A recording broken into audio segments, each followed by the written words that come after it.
Hey there, Sharon Horne-Ellstrom here. Welcome to day 1920 of What Shift to Now, documenting the journey and sharing what I'm working on as I originally transitioned from the brick and mortar corporate world to the online world in 1919, 20, living in the past, 2017, following my divorce. I had the opportunity to figure out what did I want to do with the rest of my life.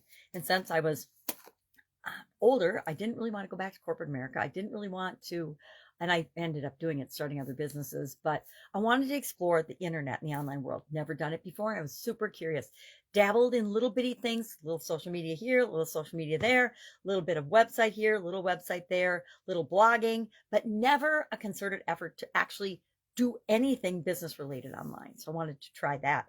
That's what I did. Hopped in, tried a bunch of different stuff, learned a bunch of different things, went down a lot of rabbit holes that were educational because we always learn something from everything we do. And I always find takeaways from everything I learn. But were really rabbit holes in terms of they led me in a direction that I wasn't really right for me or I didn't need to go, given what it was that I was trying to create online. So nowadays, I'm doing a lot of different things, but I also am focusing on creating two pieces of content every day. One is an annual challenge. This is, I think, my sixth or seventh online annual challenge in a row.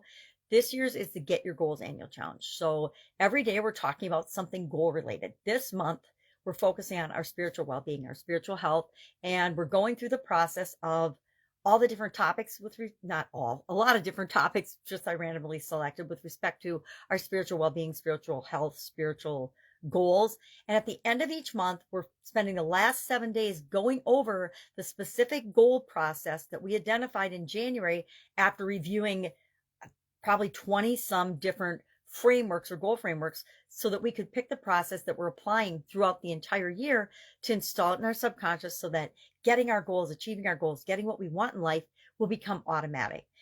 And we are in step 4 of that goal process today with respect to our spiritual health and spiritual well-being.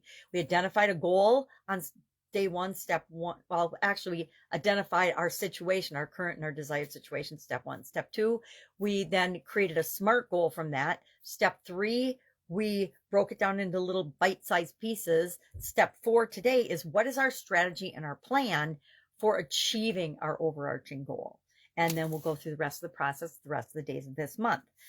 Our idiom for Supersize Your Business, which is the second piece of content I create every day, is tied to, I'm making a concerted effort to tie the business idiom that for my business group to the annual challenge that we're doing. Last year, we did a challenge to be ourselves, to be authentic, to be who we really are, and to show up in the world as a continually improving version of ourselves. It was the BU 365-day challenge. This year, it's the Get Your Goals annual challenge. So it's all about goals in each of the different areas and aspects of our life.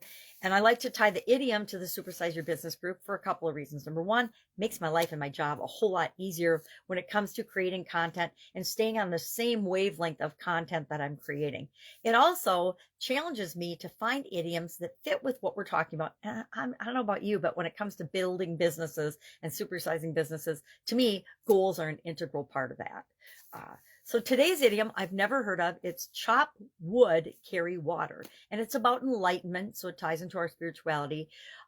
It's an old Zen Buddhism proverb that's from ancient China. And it basically means whatever you do, be mindful and in the present moment of what you're doing. Now, it's really powerful because guess what? We can only act right now.